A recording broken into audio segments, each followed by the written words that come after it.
Hello guys, welcome to my YouTube channel. আজি চাগে ভাবিছে আপোনালোকে ন মই এখন বজাৰখন মেলি ললো। আজি বতৰটো খুবেই বেয়া বৰষুণ দিছে আৰু লকডাউনৰ যোৰহাটত আৰু দুদিন লকডাউন বঢ়াই দিলে। সো ঘৰত মানে বিৰাটেই আমনি লাগিছে আৰু কিবাকিবি খাব মন গৈছে, কিন্তু দোকানো বন্ধ এতিয়া। সেইকাৰণে ভাবিলোঁ কেক বনাওঁ। সো মই সেইকাৰণে এইখিনি লৈ লৈছোঁ আৰু ভাবিলোঁ ৰেচিপিটো আপোনালোকৰ লগত শ্বেয়াৰ কৰোঁ। ব'লকচোন মানে কেনেকৈ মই ৰেডি কৰোঁ চাওঁ। আৰু আমাৰ মহাৰাণী দেই খেলি আছে এইজনী। সো দেৰি নকৰি ব'লকচোন ষ্টাৰ্ট কৰোঁ। কিনো কৰোঁ মই আজি, মোৰ নিজৰে আইডিয়া নাই।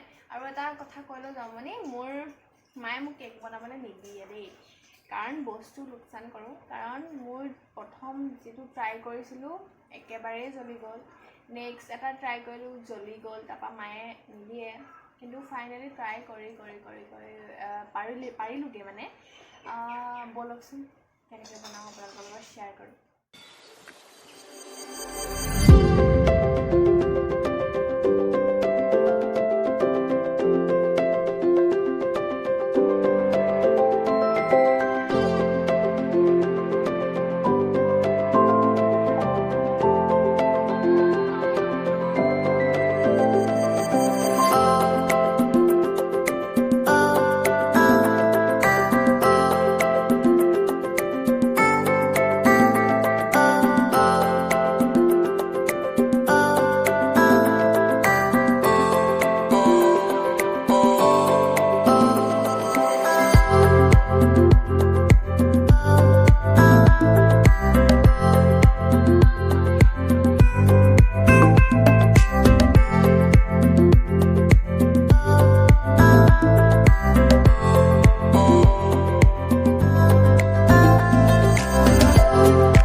হৈ গ'ল এইখিনি দেখিছে ইমান মানে মোৰ ধুনীয়া লাগিছে আপোনালোকেও জনাবচোন দেই কেনেকুৱা লাগিছে আৰু মই এতিয়া এপিচ খাই জনাম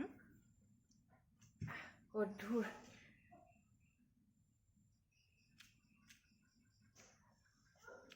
ধুনীয়া হৈছে মই মিছাকৈ নাই কোৱা দেই ভাল হ'লে ভাল হৈছে বুলি ক'ম বেয়া হৈছে বুলি ক'ম ন